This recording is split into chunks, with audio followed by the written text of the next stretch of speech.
विष्णू पुराणात समुद्र मंथनाची कथा सविस्तरपणे सांगितली आहे। भगवान विष्णूच्या आज्ञेवरून देव आणि दानवांनी समुद्र मंथन केलं होतं। समुद्र मंथनातून बाहेर पडलेल्या अमृत कलशाविषयी अनेकांना माहिती आहे। हा अमृत कलश मिळवण्यासाठी देव आणि दानवांमध्ये जोरदार वाद झाला होता। समुद्र मंथनातून केवळ अमृतच नाही तर उच्चश्रवा अश्व, ऐरावत हत्ती, लक्ष्मी माता आणि धन्वंतरी यांच्यासह 14 मौल्यवान रत्न प्राप्त झाले होते। नमस्कार, या व्हिडिओमध्ये आपण जाणून घेणार आहोत की समुद्र मंथन का झालं, समुद्र मंथनाच्या वेळी जे 14 रत्न बाहेर पडली ते कोणते आणि त्याचं महत्त्व काय आहे। तर समुद्र मंथन का झालं त्याची कथा अशी आहे की विष्णू पुराणानुसार महर्षी दुर्वासांच्या शापामुळे एकदा स्वर्गातील ऐश्वर्य, धन, वैभव संपुष्टात आलं। महर्षी दुर्वासांनी शाप का दिला? एकदा दुर्वास ऋषी वैकुंठातून बाहेर पडत होते। देवांचा राजा इंद्र याच्यावर प्रसन्न होऊन दुर्वास मुनींनी त्याला आपल्या गळ्यातील दिव्य फुलांची माळा दिली। यावेळी हत्तीवर आरूढ झालेल्या इंद्राने ती सुंदर माळा हत्तीच्या माथ्यावर ठेवली, पण ती खाली पडून हत्तीच्या पायाखाली तुडवल्या गेल्यामुळे संतापलेल्या महर्षी दुर्वासांनी देवांच्या राजा इंद्राला शाप दिला, तुझं वैभव नष्ट होईल। या शापांच्या प्रभावामुळे शक्तिहीन झालेले देव दैत्याबरोबरच्या लढाईत सतत हारू लागले। शिवाय दानवांचे गुरु शुक्राचार्य यांच्यापाशी संजीवन विद्या होती, त्यामुळे युद्धात मारल्या जाणाऱ्या दानवांना ते पुन्हा जिवंत करीत होते। देवांकडे मात्र अशी कुठल्याच प्रकारची विद्या नव्हती। अखेरीस ते श्रीहरी विष्णूंना शरण गेले। तेव्हा श्रीहरी विष्णूंनी समुद्र मंथन करून अमृत मिळवण्याची योजना देवांना सांगितली। त्यासाठी तह करून दानवांचे सहाय्य घेण्याचा सल्लाही श्रीहरी विष्णूंनी दिला। देवांना महासागर मंथन करण्यास सांगितले। त्यानुसार देव आणि दानवांनी मंदार पर्वताचा रवी व वासुकी सर्पाची दोरी करून समुद्र मंथन केले। मंदार पर्वताला खाली आधार नसल्याने तो समुद्रात बुडायला लागला। हे पाहून भगवान श्रीहरी विष्णूंनी महाकाय कुर्मू कासवाचं रूप धारण केलं आणि मंदार पर्वताला सागराच्या तळाशी आधार दिला आणि अशा प्रकारे समुद्र मंथनाला सुरुवात झाली। वासुकी नागाच्या मुखाकडे दानव आणि शेपटीकडे देव होते।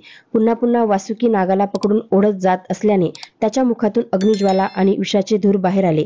विषाचा धूर सर्वत्र पसरू लागले। देव दानवांना त्याचा त्रास होऊ लागला। विषाच्या धुराने ढग तयार होऊन आणि त्या ढगांचं रूपांतर पावसात होऊन ते समुद्रातही पडले। समुद्र मंथनातून अमृत तर बाहेर पडलेच, त्यासोबतच अन्य 13 गोष्टी देखील बाहेर पडल्या। तर सर्वात प्रथम बाहेर आलं ते म्हणजे हलहाल नावाचं विष। समुद्र मंथनातून सर्वात प्रथम हलहाल नावाचं विष बाहेर पडलं। त्याच्या तीव्र ज्वालामुळे सर्व देव आणि दानव जळू लागले। त्यावेळी सर्वांनी भगवान शंकरांची प्रार्थना केली। देव, दानव आणि सर्व सृष्टीच्या रक्षणासाठी शंकरांनी हे विष प्राशन केलं। विषामुळे शंकराचा कंठ निळा झाला, त्यामुळे भगवान शंकराला नीलकंठ असेही म्हणू लागले। जेव्हा भगवान शंकर विष पित होते तेव्हा त्याचे काही थेंब पृथ्वीवर पडले। ते थेंब साप, विंचू यासारख्या विषारी प्राण्यांनी पिले आणि त्यांच्यात देखील विष तयार झाले। यानंतर समुद्र मंथनातून बाहेर पडली ती म्हणजे ज्येष्ठा देवी म्हणजेच अलक्ष्मी। समुद्र मंथनातून तिचा जन्म झाला। लिंग महापुराणानुसार आणि पद्म पुराणात समुद्र मंथनाच्या वेळी समुद्रातून ही प्रथम बाहेर आली, म्हणून हिला ज्येष्ठा असे नाव मिळाले। दुसह मुनींनी तिच्याशी लग्न केले। मग पुन्हा समुद्र मंथन सुरू झाले आणि हळूहळू समुद्र मंथनातून कामधेनू नावाची सुरभी गाय प्रगट झाली। ती अग्नियज्ञासाठी सामग्री उत्पन्न करणारी होती। महर्षी वशिष्ठ व सर्व ऋषींनी यज्ञ कार्यासाठी तिला ग्रहण केले। ही गाय ऋषीमुनींना देण्यात आली।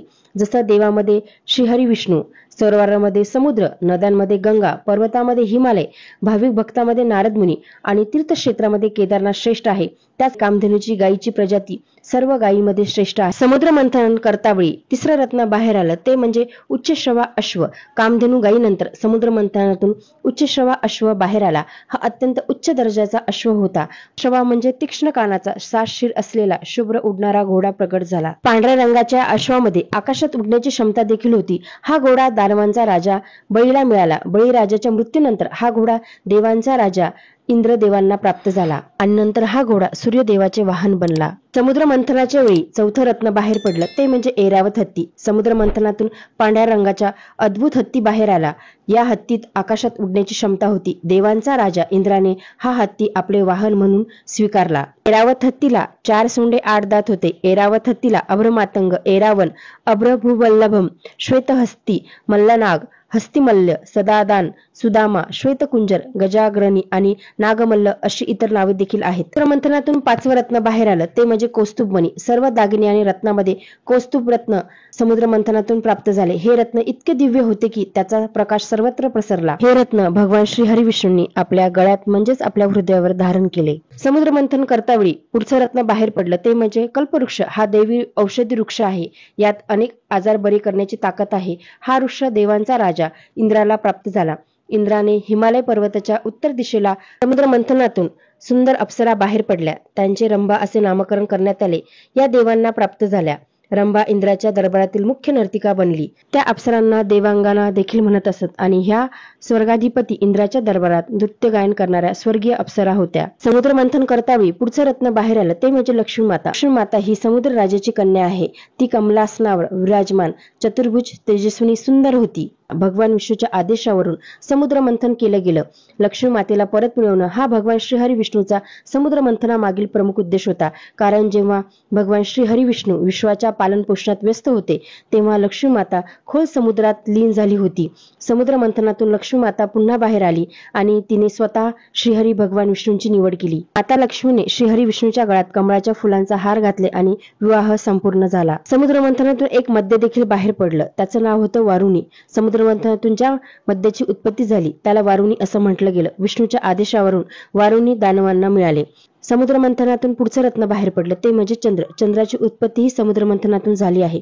चंद्राची उत्पत्ती पाण्यापासून झाली असल्याने त्याला जलकारक मानलं जातं. भगवान शंकराने आपल्या जटामध्ये चंद्राला स्थान दिले. समुद्र मंथनातून पुढचं रत्न बाहेर पडलं ते म्हणजे पाचजन्य शंख. समुद्र मंथनातून एक दुर्मिळ शंख बाहेर आला. त्याला पाचजन्य शंख असं म्हटलं जाते. हिंदू धर्मात या शंखाला विशेष महत्व आहे. हा शंख भगवान विष्णूंना मिळाला. जसे की हरिधनु, शारंग धनुष्य भगवान विष्णूचा धनुष्य आहे. विष्णूच्या इतर शस्त्रामध्ये सुदर्शन चक्र, नारायण शास्त्र, वैष्णव शास्त्र, कमोदकी आणि नंदक तलवार यांचा समावेश आहे. त्याचबरोबर पाचजन्य नावाचा शुभ्र शंखाची उत्पत्ती समुद्र मंथनातून झाली आहे. विष्णू पुराणानुसार माता लक्ष्मी ही समुद्र राजाची कन्या असून शंख तिचा भाऊ आहे. म्हणून असे मानले जाते की जेथे शंख आहे तेथे लक्ष्मीचा वास आहे. विष्णूंनी हा शंख आपल्या हातामध्ये धारण केला आहे. त्यामुळे हा शंख जिथे असतो त्या ठिकाणी भगवान विष्णू आणि लक्ष्मी माता वास करतात असं म्हटलं जातं. समुद्र मंथन करतावेळी पुढचं रत्न बाहेर आलं ते म्हणजे पारिजात वृक्ष. समुद्र मंथनाच्या वेळी एक वृक्ष बाहेर पडला. त्याला पारिजात वृक्ष असं म्हटलं गेलं. या वृक्षाला स्पर्श केल्याने शरीराचा थकवा दूर होत असे. पूजेच्या वेळी या वृक्षाची फुलं देवाला वाहणं शुभ मानलं जातं. त्यामुळे हा वृक्ष अगोदर देवांनी स्वर्गामध्ये लावला आणि तिथून तो आपल्या पृथ्वीवरती आला. समुद्र मंथन करतावेळी पुढचं रत्न बाहेर आलं ते म्हणजे शारंग धनुष्य. समुद्र मंथनातून निघाले हे एक धनुष्य अतिशय चमत्कारी होते. हे भगवान श्रीहरी विष्णूंना प्राप्त झाले. समुद्र मंथनातून पुढचं रत्न बाहेर आलं ते म्हणजे अमृत. ज्या अमृतासाठी समुद्र मंथन केलं गेलं होतं तेच अमृत शेवटी बाहेर आले. रामवर्ण चतुर्भुज देव धन्वंतरी सुवर्ण अमृत कलशासह प्रगट झाले.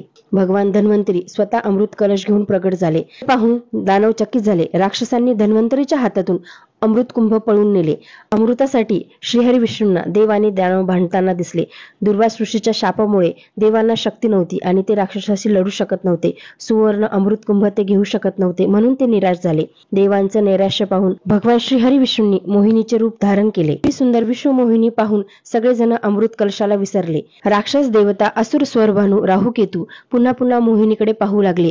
जेव्हा विश्व मोहिनीच्या रूपामधले श्रीहरी विष्णू म्हणाले, हे देवता आणि राक्षस, महर्षी कश्यप यांची मुले असल्यामुळे तुम्ही दोघे भाऊ भाऊ आहात तरी तुम्ही एकमेकांशी भांडता. मी एक स्वेचारिणी स्त्री आहे. ज्ञानी लोक अशा स्त्रीवर कसा विश्वास ठेवतात? तुम्ही माझ्यावर कसा विश्वास ठेवला? तुम्ही एकत्रितपणे अमृत प्राशन केलेले कधीही चांगले. मोहिनी देव आणि दानवांना अमृत वाटत असताना तिथे असुर स्वरभानू देवाचा वेश घेऊन देवांमध्ये येऊन बसला आणि देवांबरोबर तोही थोडं अमृत प्राशन करताना सूर्य आणि चंद्राने मोहिनी रूपात असलेल्या श्रीहरी विष्णूंना या कृत्याची माहिती दिली. रागाने मोहिनी रूपात असलेल्या श्रीहरी विष्णूंनी स्वरभानूचा म्हणजेच राहुकेतूचा अमृत पितांना सुदर्शन चक्राने शिरच्छेद केला. स्वरभानू म्हणजेच राहुकेतूचा अमृताचा संसर्ग न झाल्यामुळे त्याचे धड खाली पडले परंतु मस्तक अमर झाले. ब्रह्मदेवाने राहूला सर्पाचे शरीर दिले आणि केतूला सर्पाचे डोके दिले आणि छायाग्रह बनवले. तोच राहू पौर्णिमा आणि अमावस्येला वैर भावनेने बदला घेण्यासाठी चंद्र आणि सूर्यावर आक्रमण करतो आणि या कारणामुळे अवकाशात सूर्यग्रहण आणि चंद्रग्रहण होते. हे भगवान श्रीहरी विष्णूंनी मोहिनी रूप धारण करून तो अमृत कलश दानवांकडून परत आणला आणि तो अमृत कलश देवांना प्राप्त झाला आणि त्यामुळे देवांना अमरत्व प्राप्त झालं. या व्हिडिओतली माहिती तुम्हाला कशी वाटली कमेंट बॉक्समध्ये नक्की सांगा. अशाच नवनवीन माहितीपूर्ण व्हिडिओ पाहण्यासाठी चॅनलला सबस्क्राईब करा आणि हा व्हिडिओ आवडला असेल तर व्हिडिओ लाईक करा आणि हा व्हिडिओ इतरांना देखील शेअर करा जेणेकरून त्यांना सुद्धा ही माहिती मिळू शकेल. धन्यवाद.